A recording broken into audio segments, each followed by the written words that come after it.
데이터로 사회를 읽어보는 데이터픽 시간입니다. 스카이캐슬이라는 드라마 알고 계신가요? 몇 년 전 TV에서 방영됐던 우리나라의 교육 현실을 풍자한 드라마인데요. 상류층 가정에서 자녀들을 흔히 스카이라고 불리는 명문 대학에 진학시키기 위해 비싼 사교육을 시키며 치열하게 경쟁하는 이야기를 그린 작품입니다. 이처럼 우리나라는 세계적으로도 사교육 열풍이 매우 강한 나라로 사교육에 많은 비용을 지출하고 있습니다. 오늘 데이터픽에서는 우리나라는 사교육에 얼마나 많은 돈을 투자하는지 그 현황과 그렇게 된 원인에 대해 알아보겠습니다. 우리나라 교육의 메카인 서울 강남구 대치동. 이곳은 매일 밤만 되면 진풍경이 펼쳐집니다.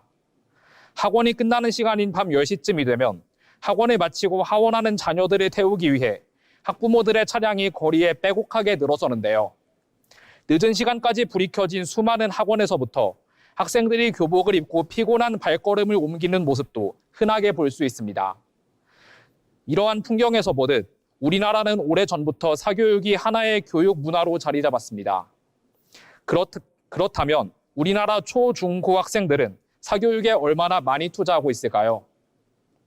국가데이터처 자료에 따르면 2025년 기준 우리나라의 연간 사교육비 총액은 27조 5천억 원으로 나타났습니다.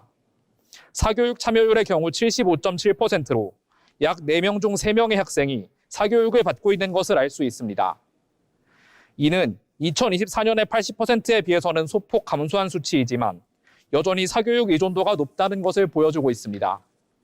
우리나라는 월 평균 사교육비 역시 꽤나 높은 수준입니다. 2025년 기준 학생 1인당 월 평균 사교육비는 초등학생 43만 3천 원, 중학생 46만 1천 원, 고등학생 49만 9천 원으로 40만 원을 크게 웃도는 금액을 매달 지출하는 것으로 나타나는데요. 특히 월 소득이 높은 가정에서 사교육에 더 많은 돈을 지출하는 양상을 보이며 소득 격차가 교육에도 영향을 주고 있습니다.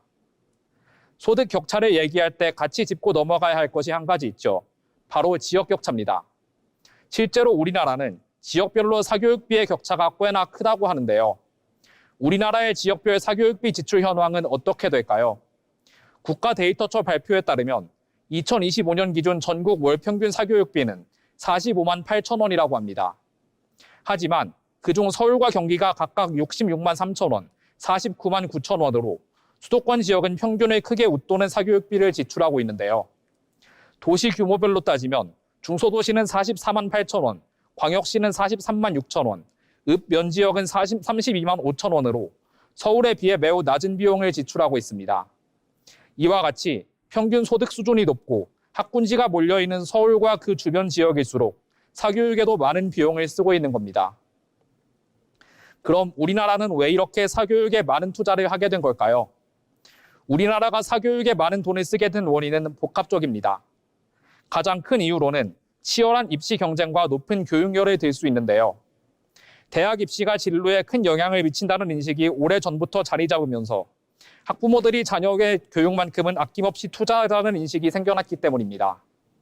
이 밖에도 복잡한 입시 제도 탓에 학교 수업만으로는 대비하기 어려운 영역이 생겨난 것 역시 사교육 열풍이 커진 원인입니다. 최근 강남 3구 지역에서는 학교 내신을 포기하고 사교육을 받아 수능 준비에 올인하기 위해 고등학교 자퇴를 선택하는 학생이 점점 늘어나고 있다고 합니다. 이처럼 사교육 열풍이 지나치게 과열되면 보편적인 교육의 기반이 되어야 할 공교육의 자리마저 위협하는 사회 문제가 될 수도 있는데요.